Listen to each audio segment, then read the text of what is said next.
Hey y'all, this is Shannon, the Iron Nurse Practitioner, and I wanted to talk to you all about why we don't want to check iron levels too soon after getting IV iron. So let's talk about what's happening.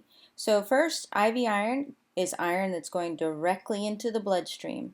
So once that iron is in the bloodstream, then transferrin is increased and activated to take the free iron and bind to it and then take it into the bone marrow so that it can deliver it to the immature red blood cells that are being made in the bone marrow.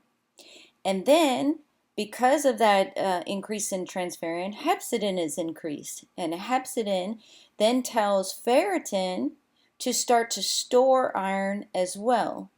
And so as ferritin starts to store iron, then those levels of hepcidin can decrease, but transferrin will not decrease until the circulating iron has all been bound to. So all of that stuff takes time.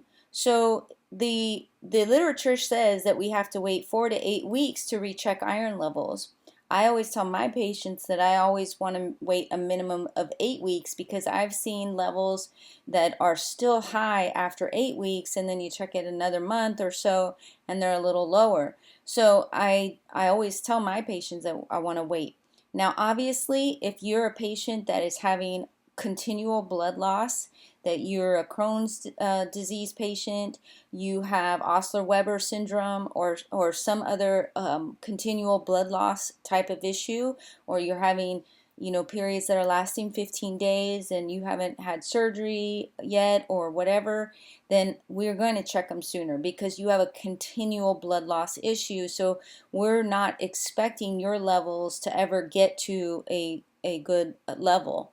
But if you're the typical iron patient and that you've over years have just had your iron levels depleted and now you're just getting them replenished, then we need to wait for those levels. I've seen a lot of people talking on these forums talking about, oh, I got 2 infusions of 5 of IV iron and now my ferritin's 98. Well, that's not really what your ferritin is because we haven't waited until 6 to 8 weeks after your last infusion. So we need to wait because your body needs time to actually normalize those levels.